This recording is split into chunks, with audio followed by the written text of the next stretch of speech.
It's not good for the American family today. I'm not going to sugarcoat that. It's just not. But it will be in the long run, maybe the not so distant long run, like less than half a year. Because outside of the U.S., you know who the second biggest consumer of oil is? China. They are the biggest loser in this supply chain disruption. There are reports of gas hitting the equivalent of over $10 a gallon for them right now, which is a good thing because they are our global foe. And I know what you're asking. Oh, how does this affect middle-class American kitchen tables? Well, I'm glad you asked. Let's go through some of those reasons, which I have been extensively researching today. The first one is as much as $600 billion of intellectual property every year is stolen by China. And then they turn around, they produce whatever that product is at cheaper prices and then ship jobs, American jobs, overseas. This is with this new supply chain shift to China. Look, and now Trump can say, look, hey guys, we just cut off 25% of your oil supply between Venezuela and Iran. You want any oil ever again? You now not only got to buy it on the U.S. dollar, but you got to do it at our terms. And by the way, a strong dollar means lower inflation. Dollar goes further. Cost for Americans at American stores on American streets comes down.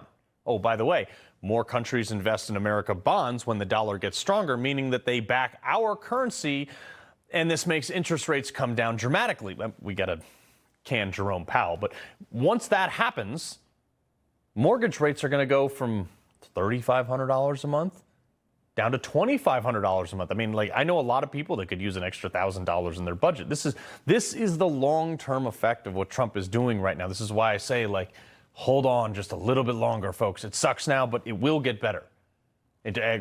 What also gets better about this is Europe. Europe needs energy too, a little bit, because they drive Peugeots and weird things. But Trump says, great, only if you hold up your end of the global defense. We don't want our troops defending you anymore, which is great. Let's get out of NATO.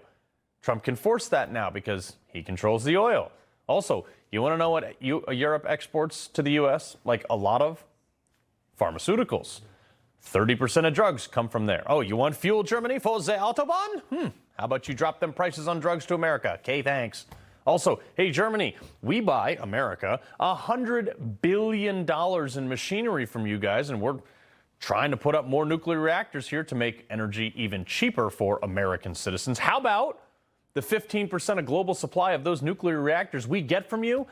Make them in half the time. In fact, put us at the front of the list. We want them now. Again, hey, thanks, Germany. $60 billion in automobiles. Look, I work out at Equinox every morning. About 90% of the parking lot is German cars because it's Greenwich, Connecticut. But sure, it'd be nice to pay less for those too, or maybe produce them in America to employ more Americans.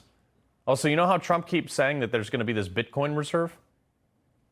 I signed an executive order officially creating our strategic Bitcoin reserve.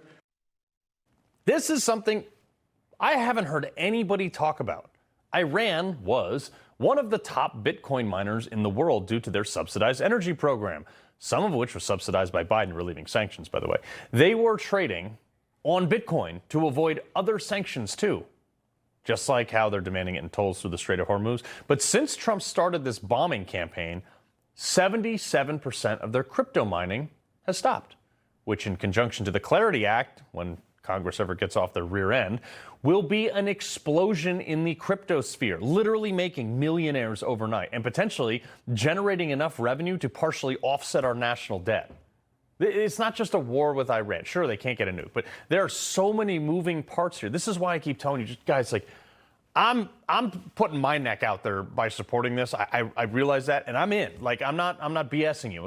Just please hold out a little bit longer. As somebody who went to war and saw some of these things, you got to finish the job. We're in it. And if we ditch the mission now, it's going to be way worse long term. He loves the Constitution. He fights for what's right. He hates the bad guys. He's a freedom warrior. He's your freedom warrior. Watch Carl Higbie every weekday on Newsmax.